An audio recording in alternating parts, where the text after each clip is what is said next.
So I was asked to speak a little bit about the issues revolving the collection of social media data. But first, let me say why I'm actually so excited to be here.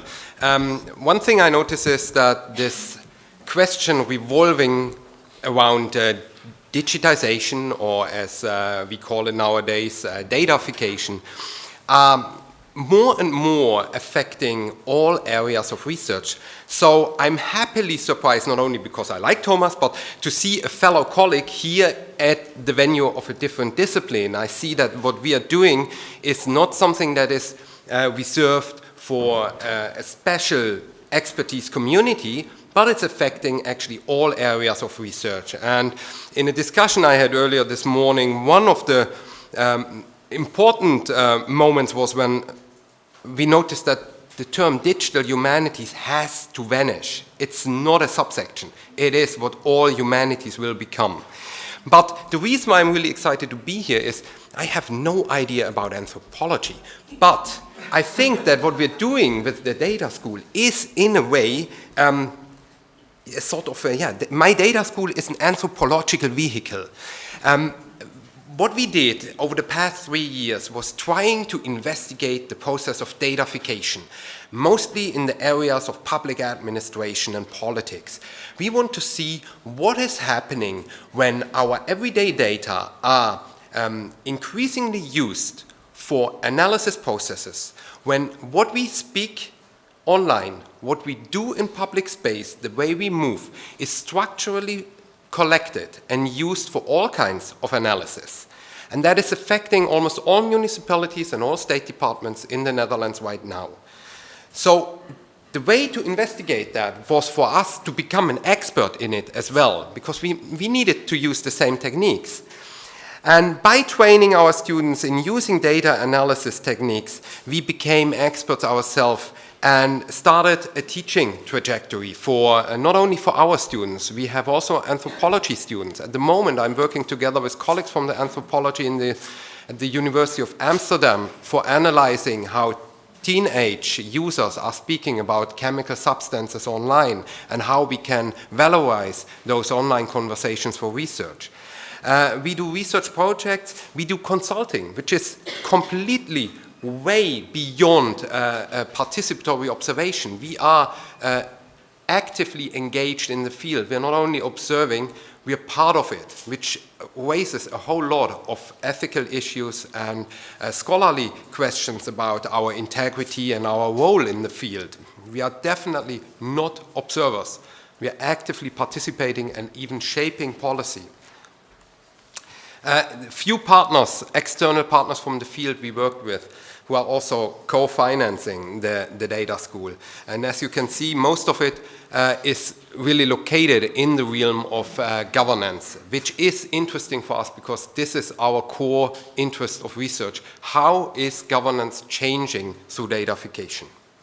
I'm doing that not alone. It's with a great team of, at the moment, 10 people, most of them part-timers, and I think we are really shaping the way into I'd love to think it's a new way of doing humanities. But we also notice that our role as humanities scholars is significantly changing. What have we heard in the field? Just a few quotes of what we get as a byproduct of our daily work. I think algorithms can interpret law better than any judge. Not coming from anybody, but from someone who's actually spearheading the data-driven method project of a Dutch municipality.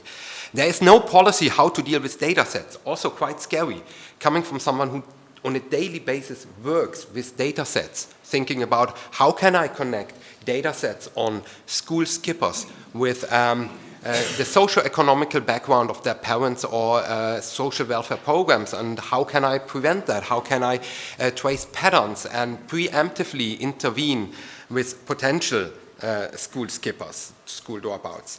I'm deeply convinced that data analysis is the future of journalism, also raising quite some serious questions to what extent we assign truth to data sets and the hope that is expressed in using those techniques as truth manufacturing items.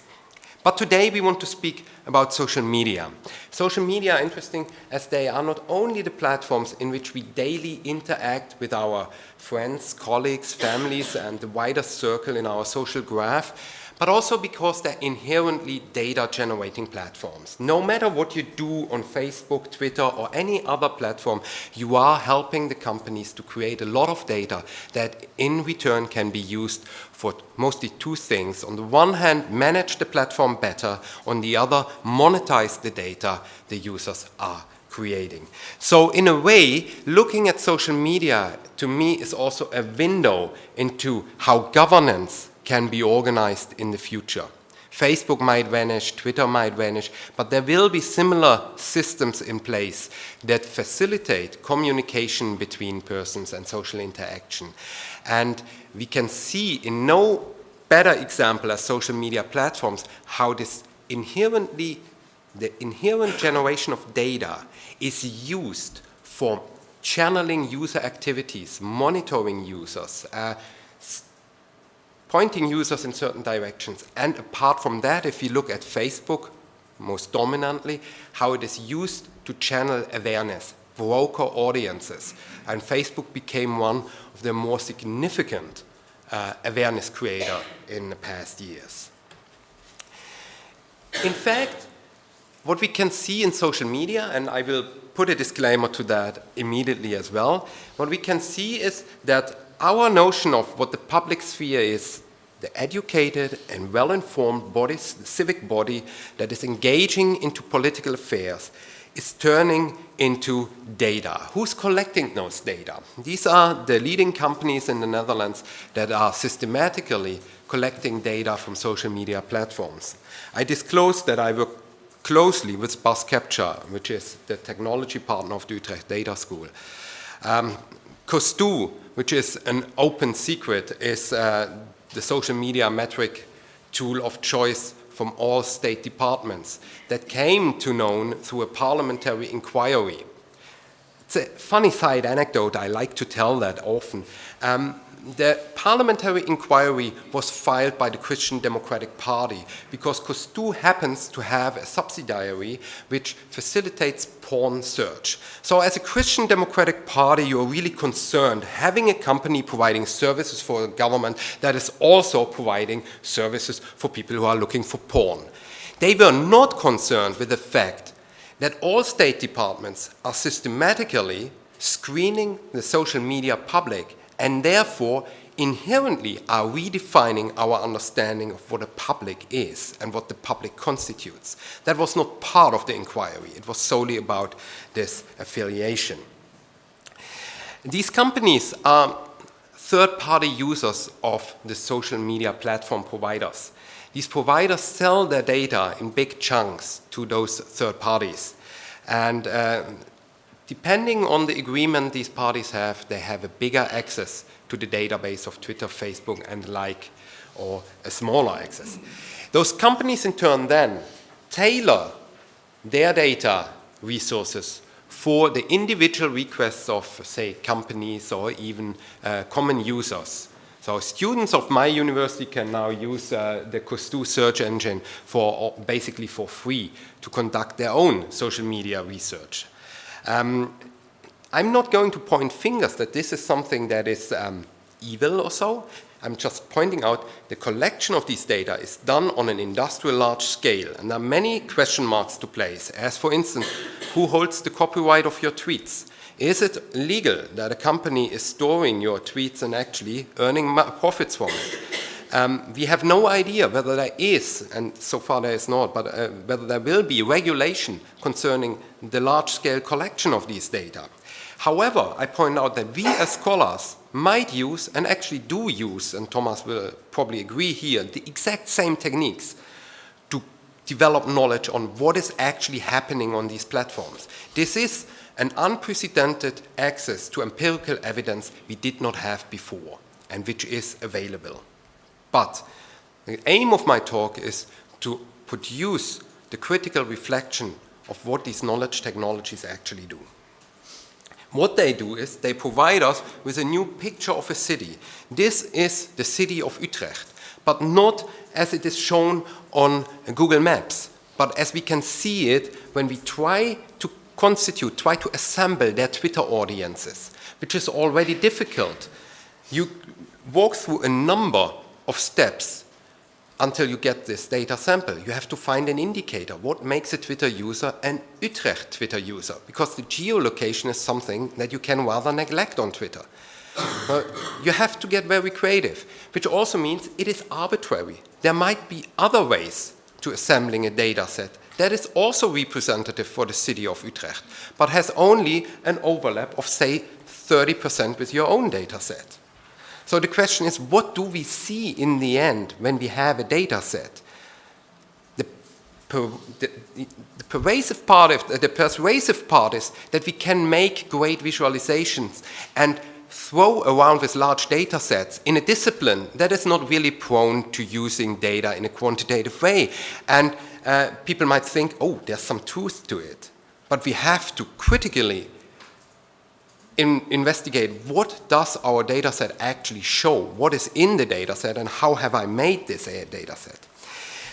These publics are monitored, of course. Everything on social media is monitored all the time. Just a small example, Facebook is also logging which profiles you're looking at. Just if you're stalking your ex-boyfriend or girlfriend, they know. But also the police is online, and they even remind us of that they are downloading comments, actively searching for them. In the Netherlands, it is a felony to threaten other people. So the police feels that there is a need to monitor the social media just because of the so-called death threats. And that's a lot in the Netherlands, because we have a lot of teenagers who hate each other really badly for a few minutes before they like each other again. Also, municipalities are interested in collecting data.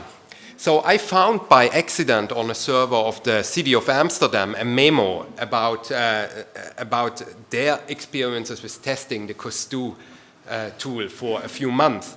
And they were listing all their motivations why they could use such a tool. And that was web care, which is of course normal. Many companies have good experiences with it, and some of them are really good in using it. They like to use it for creating awareness. The police did that as well. The Dutch police recently announced in their own medium that they have 100,000 extra eyes and ears on the street. In Germany, that context would be impossible to bear, but here it is possible to speak about this 100,000 extra. Now, yeah, you call them what you want. But the main motivation for the city of Amsterdam, according to this memo, having a social media metrics tool was to prevent affairs like Haren, which is an interesting comment. Haren was this event in the north of the country, which has this excellent chamber music series, but happened to have also a Facebook party once. The Facebook party, of course, attracted much more visitors than the chamber music series. So the party went a bit wrong, and it came to looting and loitering, and arrests were made. And all municipalities were alerted. We really noticed that there was a demand in expertise. And there was this strange notion that if you have such a tool, it's like the weather forecast. You can see there is a riot coming, and maybe you can intervene. But that is, of course, a big promise. And if we look back at the really excellently written report on the affairs in Haren, we see that the police was actually monitoring social media. And they said in advance, no, there's nothing going on. But they were monitoring Twitter, and not Facebook. And all the action was unfolding on Facebook. So we also have to think about what are we actually looking at, on which part. So the notion that you can collect everything and capture all this insecurity in a tool that provides you with security and forecast is wrong, is misleading. But let's think further. What can we do actually? And that is quite scary and exciting at the same time. If we want to monitor online conversations, and let's assume you can see online conversations on Twitter in the hashtags, and you might notice quickly that hashtags are changing. Maybe because you were writing more than 140 characters and you have to squeeze in somehow your hashtag, you shorten it. Or the hashtag is emulating because the debate is shifting. So if you want to keep track on a hashtag on a conversation, you have to keep track on all the emulations of the hashtag. We did a test during the National Nuclear Security Summit, which was the paramount security event in the past years in the Netherlands, and tried to see how the hashtag was emulating. Now, you can train an algorithm to collect some of those emulations. And let's just think that this might work, and we can automatically get all those emulations and track all those conversations. However, it still provides us with a problem of the teenagers who hate each other really a lot. So you also need not only to train machines in collecting the right stuff, you even need machines in reading. And that is a bit more tricky, that part. So what one of our research assistants did was trying to program a monitor that is able to assign values to words. And we have two examples here. I really simplified the algorithm. The first example, "I'm gonna get medieval on your ass," would be intelligent enough to assign this sentence to a reference to popular culture. And everybody would think, oh, Pulp Fiction, great, nothing wrong here. The second one is interesting because there are two items that are relevant for any risk assessment tool. It's time and location. Tomorrow I'll blow up Parliament. This is something you can train a machine to identify, and it will bump that tweet up in the rankings of the tweets a human person has to look at. We have a model in the Netherlands that is always used for risk assessment prior to large events, or if it is about protecting special persons, the royal family, or politicians like Geert Wilders. And location and time are one of the crucial items. So you could train a machine to do that. Actually, that happened. This was the result during the Nuclear Security Summit. The red column is the column that was selecting tweets that needed immediate attention by an officer. The orange one are solely about the royal family, and there was even, and that is quite misleading. Look at the map down there. That's a map that gives you an idea where the tweets are coming from, but that is rather vague. We know that the geolocation is a tiny percentage and does not actually tell us much about the real population of users, and neither something about the dynamic interaction. It is a no-brainer that most of the activity is in the Randstad, as most of the Twitter users are living in the Randstad. Okay, we've seen that. This is more or less standard practice in all social media metrics tools. So this is where we are. We are at a point where we can accept that social media are the public. I haven't discussed that yet because I think that is a disputable point. Let's think further. This is a more recent attempt of us to go from tracking networks, which is quite boring after a while, to tracking ideas. We downloaded the refugee debate on Dutch Twitter. So on the right top section, the red one, you see the right-wing conversations in the Netherlands, which appears, which I found interesting, much smaller than the mainstream media made us believe. And the green one is the left-leaning central debate. The orange parts are the Flemish-speaking part, the Belgian part, right-wing and left-wing. So what we're doing right now, and this is just an experiment, and there's no result I can share, but what we want to do is, we want to know whether you could develop a linguistic fingerprint, quite similar to what we have here, an algorithm that's able to assess whether a tweet is a legitimate threat or not. We want to think, and it's a thought experiment that we do with statistical analysis and help from our colleagues from the linguistics department, whether you can find a linguistic fingerprint that reveals extremism, either right-wing or left-wing. So at the moment, we are analyzing the two separate debates and trying to find out if there are differences in the way they're speaking. They're using words, the words they're using, the association of the words, the semantic connotation, and so forth. That is very difficult, as the dictionaries we have, the ones linguistic people use for assigning values, for the Dutch language are rather slim.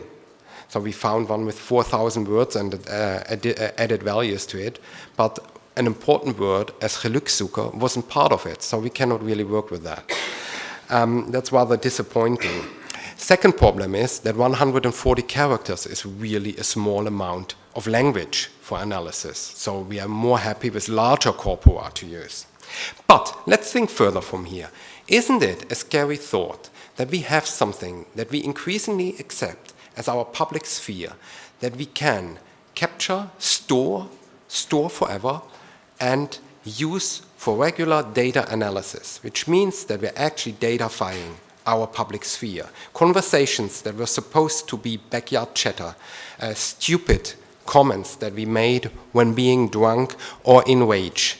Things that are far beyond anything that we as democratic citizens accept as part of an informed political debate are becoming something that we find relevant for analysis. So, where are we here? We are at a point where we are redefining the public without making that actually an explicit item in the public debate. There's a moment of policing spheres that are inherently private and public at the same time. So-called community agents are not allowed to be part of your WhatsApp group. They're not allowed to make Twitter lists of their usual suspects, yet they do.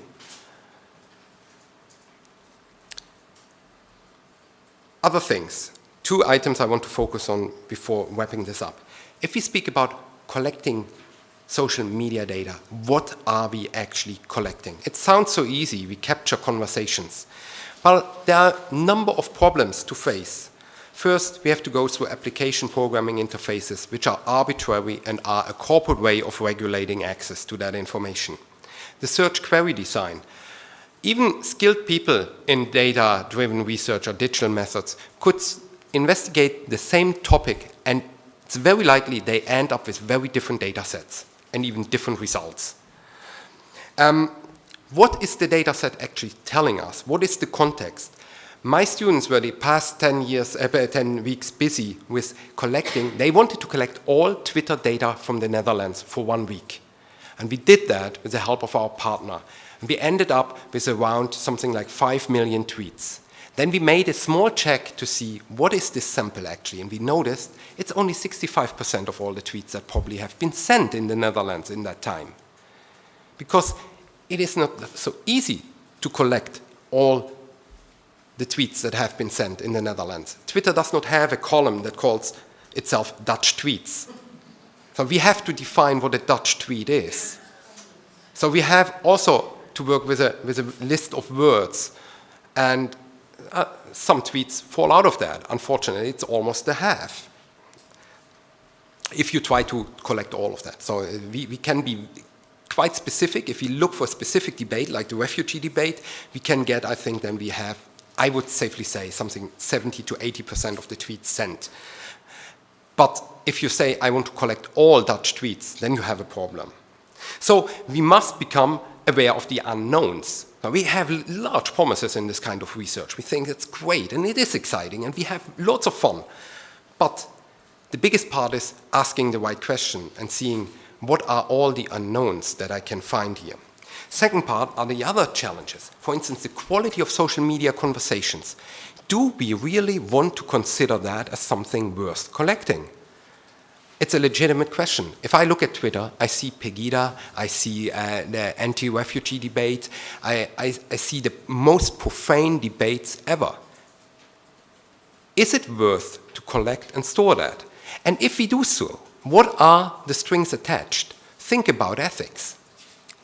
What do we do with someone who in his stupid teenage years was a right-wing leaning person and developed through whatever, say education, something where I always invest my hope into a supportive member of the democratic community and still has these tweets hanging around her neck?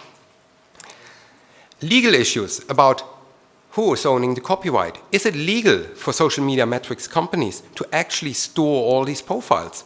Shouldn't we protect minors, people who haven't a well-formulated opinion yet? To what ends? The objectives. Are we actually collecting these data sets? Are we just doing that as la pour la because we can, which is possible, and my students love to do it, and they like to surprise me with saying, hey, look what I've done. I just scraped 100,000 profiles from a forum without asking informed consent. And yes, that's possible, and raises a lot of issues that we really have to address. Then, how can we archive them?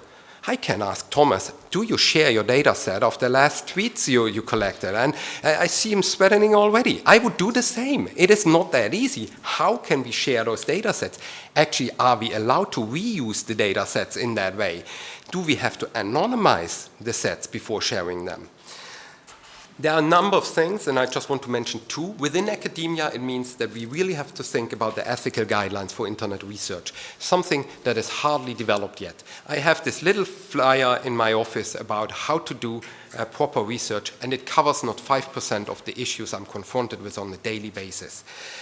We really have to get trained in a critical understanding what social media actually represent in the debate and put them into context. Speaking about, and Thomas will address that in the next talk, the Arab Spring, I think it's difficult to speak about the rebellion in Egypt without mentioning bread prices or the role of the military or the selling off of military-owned factories and reducing it to social media. So it is necessary to look on what is it actually representing. Society-wide, we need a normative debate about the quality and the nature of social media. At the moment, there's policy developed that the police, without judicial oversight, is allowed to censor social media and remove content. We do not have a debate on that. We need a debate on how we treat social media. How will mainstream media organizations integrate Twitter comments into their reports? They do that, so far, I find, in a poor and unrepresentative way, and it is misleading our view on what is actually happening. Most importantly, we have to revisit our concept of the public sphere, as this public sphere is far beyond anything Habermas ever could dream of in his wildest nightmares. The transformation through datafication is affecting all these areas, and we have little to respond to that yet. Thank you very much.